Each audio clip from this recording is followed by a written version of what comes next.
Magandang gabi po mga kapatid. Ako po si Ami Perez at sa likod ng bawat problema at komprontasyon, may mga kwentong hindi nyo pa nalalaman. Ito ang Untold Stories mula sa Face to Face.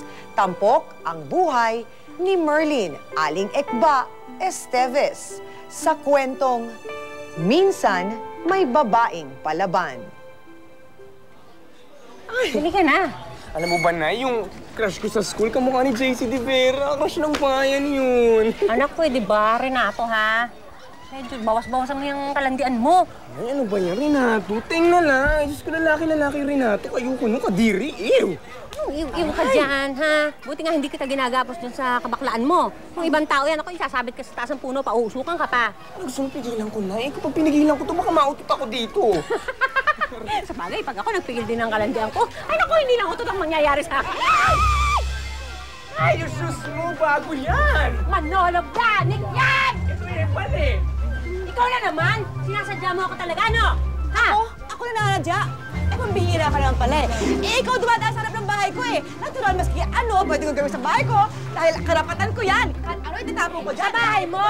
Pero ito, kalsada to. Hindi mo naman nabili itong kalsada eh. Oo nga. Sardinas na, hindi ka makabili. Kalsada pa, mabibili mo? Ay, yabang mo naman. Talaga, maganda ako. Nakinis, masabaw, masarap. Eh, ikaw, tingnan mo, mukha kang losang. Mukha kang ano, hindi ka dapat dito. Dapat sa'yo sa dagat-dagatang apoy. Talaga? Talaga. Tama, Nay. Alam mo, ikaw, ha? Ingit na ingit ka sa nanay ko dahil maganda siya, no? Ha? Magkampihan ba? Malalande. Anong malalante, ha? Malalandi ka lang. Yan, ano yan?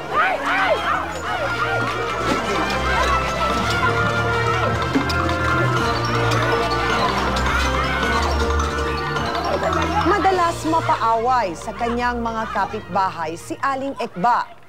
Kahit noong teenager pa lang siya, palaban at dominante na ang personalidad niya. Shoot! Ang galing mo! Patunayan mo! Sabihin tayo mga girls! Patunayan mo! Foul! Ang daya! Ekba! Ito, alam mo, ang daya ka! Ano? Pikon ka na? Pikon ka? Ha? Ako, Bibikon. Ikaw nga nandadaya dyan eh. Ganda-ganda ng laro, dinadaya mo ako. Ako? Ako nandadaya? Naagaw ko sa iyo yung bola. Kailan pa naging bawal sa basketball ang pagkuha ng bola, ha? Ha? Kailan? Tama! Bakit parang merong hindi makatanggap ng pagkatalo niya dito, ha? Ikaw, bakla. Huwag ka nakikialam dito, ha? Saka pa. Ba? Huwag mo sisigaw ng kaibigan ko, ha? Ano gusto mo? Tama na yan, ulitin na lang natin. Ano ulitin? Ulitin daw? Jack and Poy? Jack and Poy? Sino matalo siyang unggoy? Ano? Jack and Poy! Sino matalo siyang unggoy? Wow! Hindi na maglaro. Unggoy! Tiklop! Tiklop ka, Kokoy! Ang galing mo, Ekba! Ang galing mo!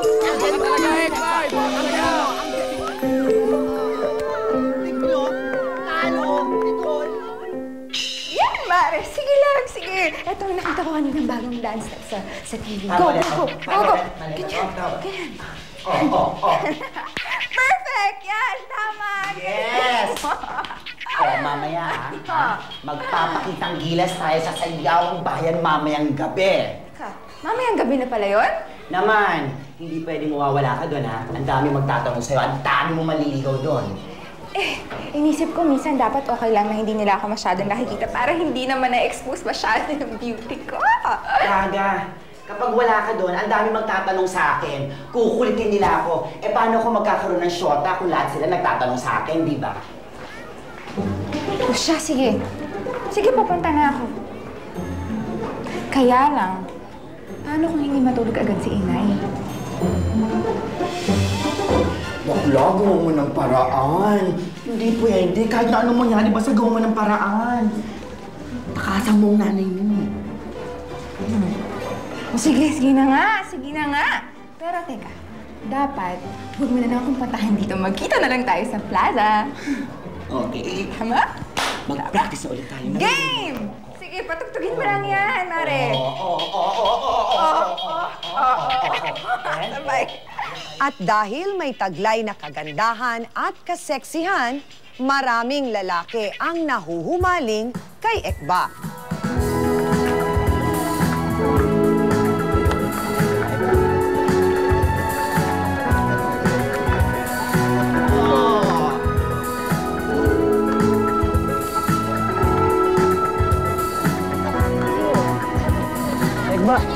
Ekba. Tayo muna, Ekba.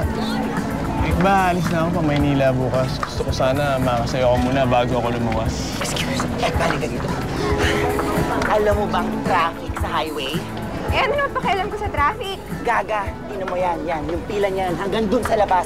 Ganun kahaba ang pila sa lahat ng gusto makisayaw sa iyo. Ekba. Kaka? Ako muna, Ekba. Ako naman nauna, di ba? Sayo na tayo. Dami, di ba? Ay, dami namin. Siksayo lang kayo. Patay kang bata ka. Patay. Ikaw, Bakit? ansin ang nani mo? Pa! Pa! Tinakasan mo na naman ako.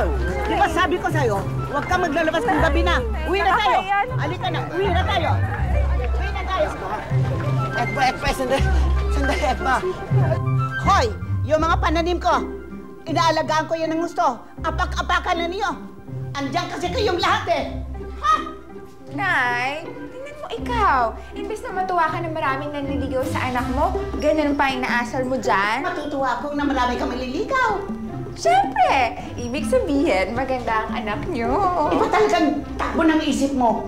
Hindi ka pa tapos mag-aaral, linyag-linya naman liligaw sa'yo. Ang aga-aga. Eh kung may matipuhag kang isa sa mga iyan, ha? Eh, Nay, huwag kang mag-alala kasi pipili naman ako ng matino at saka ng mayaman.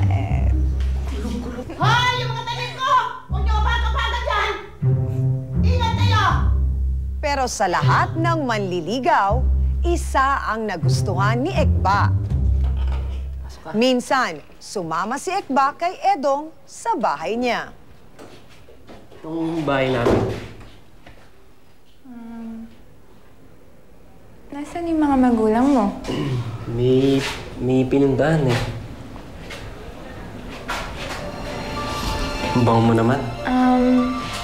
Kala ko ba dinala mo ako dito para makilala yung magulang mo? Oo nga. Pakis naman, oh.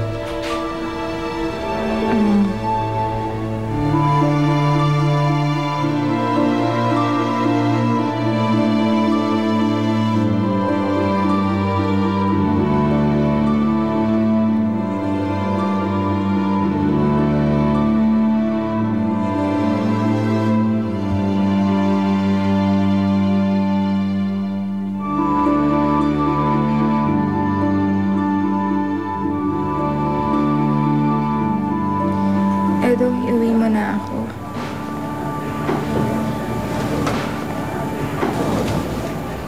Hindi ka na uwi. Dito ka natitira.